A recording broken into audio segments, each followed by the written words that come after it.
नमस्कार प्रिय दर्शक बंधुरा, ओम नमो भगवते वासुदेवाय। बंधुरा, भगवान श्रीकृष्ण चरणे सबार मंगल कामना करे आजकेर भिडियोटी शुरू करছি। बंधुरा, आज 18 জানুয়ারি এবং 3রা মাঘ বৃহস্পতিবার। এখন মাঘ মাস শুরু হয়ে গেছে, তাই এই মাঘ মাসে কিছু কাজ আপনারা যদি করতে পারেন তাহলে ভগবান শ্রীকৃষ্ণের আশীর্বাদে আপনাদের সুখ শান্তি পরিবারে সব সময় বজায় থাকবে। তাই বন্ধুরা, অবশ্যই শ্রীকৃষ্ণের আশীর্বাদ পাওয়ার জন্য এই কাজগুলি আপনারা অবশ্যই করবেন। তাই বন্ধুরা, কাজগুলি করলে আপনাদের জানতে হবে কি কি কাজ। তাই ভিডিওটি প্রথম থেকে শেষ পর্যন্ত দেখলে আপনারা খুবই ভালোভাবে বুঝতে পারবেন।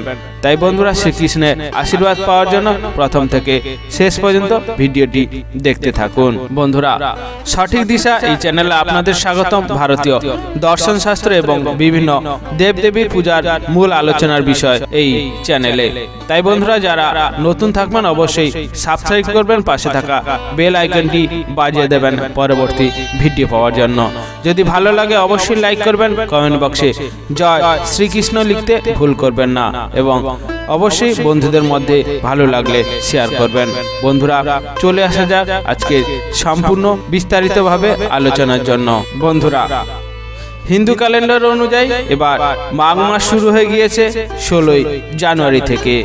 বাংলার এই গুরুত্বপূর্ণ মাসটি বা মাঘ মাসটি শেষ হবে 13 ফেব্রুয়ারিতে। বন্ধুরা, এই মাসে ভগবান শ্রীকৃষ্ণ এবং দেবী গঙ্গা ও সূর্যদেবের পূজার বিশেষ গুরুত্ব রয়েছে। তাই এই মাঘ মাসে বিশেষ কিছু কাজ করার নিয়ম রয়েছে, সেগুলি পালন করলে মোক্ষ লাভ করা যায় বলে বিশ্বাস করা হয়। বন্ধুরা, মাঘ মাসে করা এই ধর্মীয় কর্মে দেবদেবী খুবই প্রসন্ন হন এবং সমস্ত মনোবাঞ্ছা পূরণ করেন। এই মাসে বিশেষ বিশেষ দিনে স্নান ও দান করলে সেই সমস্ত লোকের সমস্ত পাপ নাশ হয় এবং যে সুখ ধন সম্পদ লাভ করে। হিন্দু ধর্মে এই মাঘ মাসটিকে অত্যন্ত পবিত্র মাস বলে মনে করা হয়। তাই এই পবিত্র মাসে পবিত্র উৎসব এই মাসেই পালিত হয়।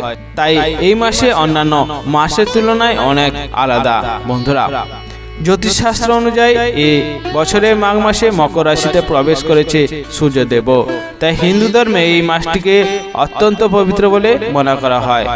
অনেক পবিত্র উৎসব এই মাসে পালিত হয়। শুধু উৎসব পালনের ক্ষেত্রেই নয়, এই মাঘ মাসের সঙ্গে জড়িয়ে রয়েছে ভাগ্যের গতি প্রকৃতিও। তাই এই মাসে বেশ কিছু নিয়ম মেনে চললে জীবনের প্রতিটি পদক্ষেপ উপকার পেতে পারেন আপনারা। তাই মাঘ মাসের গুরুত্বের সঙ্গে এই নিয়মগুলি আপনারা অবশ্যই মেনে চলুন।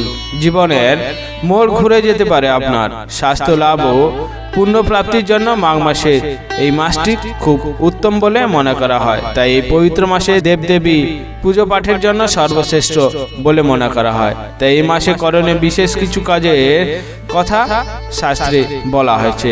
বিশ্বাস করা হয় যে এই কাজগুলি করলে দেবতারা খুবই প্রসন্ন হন এবং মানুষের সব রকম দুঃখ থেকে মুক্তি করে দেন। তাই এই পবিত্র মাসে কি কি করা শুভ তা অবশ্যই আপনারা দেখে নিন। কিভাবে এই মাসে ভগবানের আশীর্বাদ লাভ করা যায় তা অবশ্যই আপনাদের জেনে নেওয়া যাক। বন্ধুরা, অবশ্যই জেনে নিব আজকে কি কি করলে এই মাঘ মাসে সুখ শান্তি থাকবে। চলে আসা যাক ভিডিওর বিস্তারিতভাবে আলোচনায়। প্রথমত যে বিষয়টি কথা বলবো, বন্ধুরা, বলা হয়েছে যে মাঘে নিমগ্না সলিলে সুশীতে বিমুক্ত পাশ্চাদি এবং প্রয়ন্তি প্রীতয়ে বাসুদেবস্য সর্ব পাপানুত্তয়ে মাঘ স্নান প্রাকুর ভেত স্বর্গলবয় মানব। অর্থাৎ শ্রীহরি বিষ্ণু এ মাসে গঙ্গা স্নান করে যতটা খুশি হন পূজায় ততটা সুখ পান না। বন্ধুরা, মাঘ মাস সম্পর্কে একটি কিংবদন্তি আসে, যেখানে বলা হয়েছে যে ঋষি গৌতম মাঘ মাসে ইন্দ্রদেবকে অভিশাপ দিয়েছিলেন। তাই ইন্দ্রদেব তার কাছে ক্ষমা চাইলে ঋষি গৌতম তাকে মাঘ মাসে গঙ্গায় স্নান করে প্রায়শ্চিত্ত করার পরামর্শ দিয়েছিলেন। তখন ইন্দ্রদেব মাঘ মাসে গঙ্গায় স্নান করেছিলেন। স্নান করার পরই ইন্দ্রদেব অভিশাপ থেকে মুক্তি পান। তাই এই মাঘ মাসে গঙ্গায় স্নানের অনেক গুরুত্ব ও বিশেষ তাৎপর্য রয়েছে। বলা হয়ে থাকে এই মাসে ভগবান শ্রীকৃষ্ণ মাধব রূপের সাথে খুবই সম্পর্কযুক্ত। তাই এই মাঘ মাসটিকেও মাধব মাসও বলা হয়। বিশ্বাস করা হয় যে এই মাসে যে ব্যক্তি গঙ্গায় বা নদীতে স্নান করেন তার বর্তমান ও পূর্ণজন্মের পাপও ধুয়ে যায়।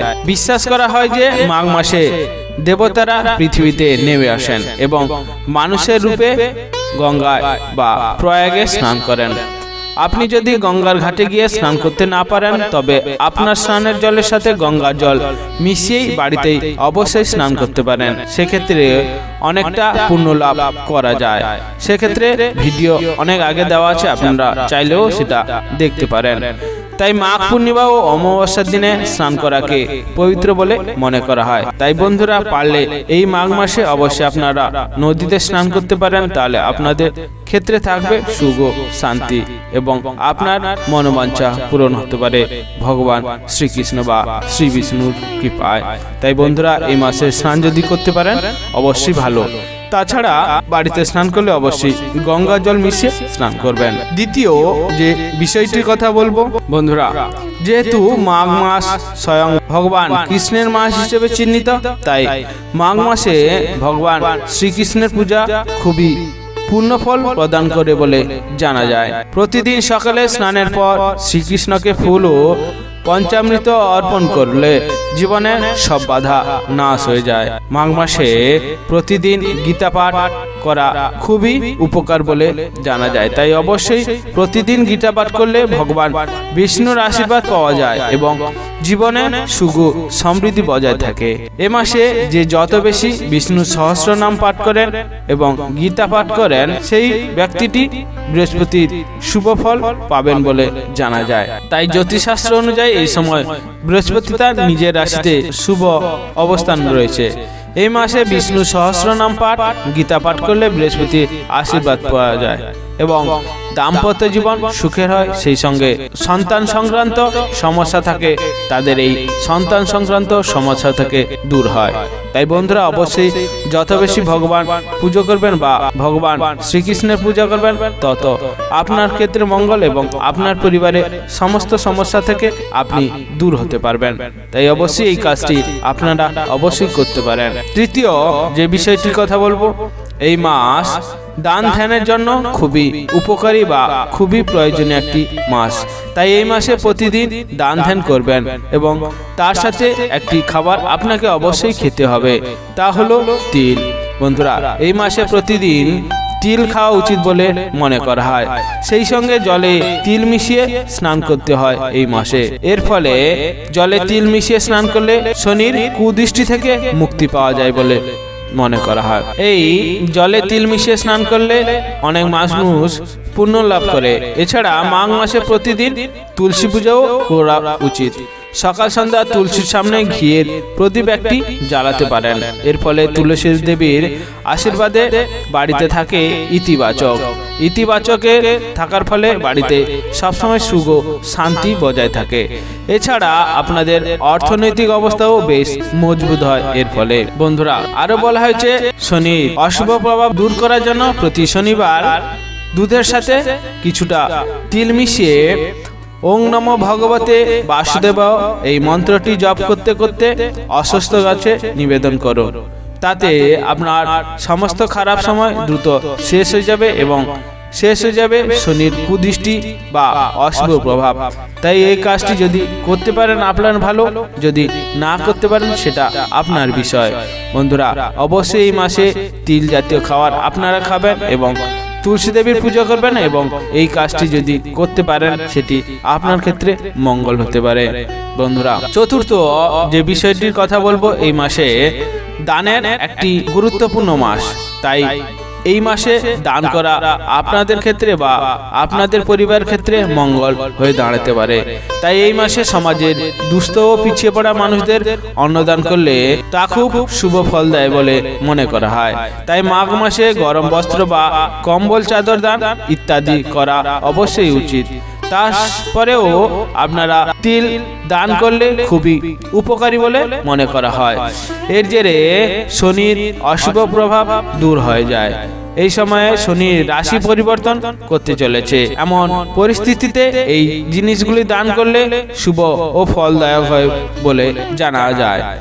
এই মাসে তিল ও গুড় ব্যবহার করলে অর্থনীতির সমস্যা দূর হয় এবং স্বাস্থ্য উপকার হয়। তাই বন্ধুরা অবশ্যই এই মাসে আপনারা আপনাদের যতটা সম্ভব দান করবেন এবং বাড়িতে যদি কেউ আসে তাদের কোনো মতে খালি হাতে ফেরাতে যাবেন না।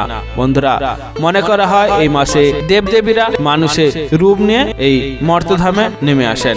তাই অবশ্যই আপনারা বা আপনাদের বাড়িতে যে আসবে তাকে কোনোভাবে বা কোনো রকম তাকে খালি হাতে ফেরাতে যাবেন না।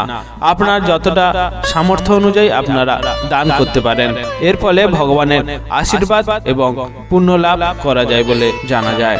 তাই বন্ধুরা অবশ্যই এই কাজটি আপনারা যদি মনোযোগ সহকারে করতে পারেন তাহলে আপনাদের ক্ষেত্রে ভালো হবে। পঞ্চমত যে বিষয়টির কথা বলবো, এই মাসে বা এই মাঘ মাসে একদম নিরামিষ আহার গ্রহণ করা উচিত, এতে স্বাস্থ্য ভালো থাকে। তাই বন্ধুরা এই মাসে যতটা সম্ভব আপনারা চাইলে নিরামিষ আহার গ্রহণ করবেন, সেটি আপনার স্বাস্থ্যের ক্ষেত্রে খুবই ভালো প্রভাব দেবে। তেমনি ভালো থাকবে আপনার মন এবং পরিবারের পজিটিভ এনার্জি সবসময় বজায় থাকবে। তাই এই মাসে যতটা সম্ভব আপনারা চেষ্টা করবেন নিরামিষ আহার গ্রহণ করা এবং তিল জাতীয় আহার গ্রহণ করা। এই মাসে তিল খাওয়াটা খুবই শুভ বলে জানা যায়। এর ফলে শনির কুদৃষ্টি থেকে মুক্তি পাওয়া যায় বলে জানা যায়। তাই এই মাসে অবশ্যই নিরামিষ আহার গ্রহণ করবেন এবং তিল জাতীয় খাবার অবশ্যই আপনারা খেতে পারেন। বন্ধুরা শেষে যে বিষয়টির কথা বলবো সেটি হলো মানা না মানা আপনার বিষয়। যদি মানতে পারেন সেটা আপনার বিষয়, যদি না মানতে পারেন সেটিও আপনার ভাগ্য।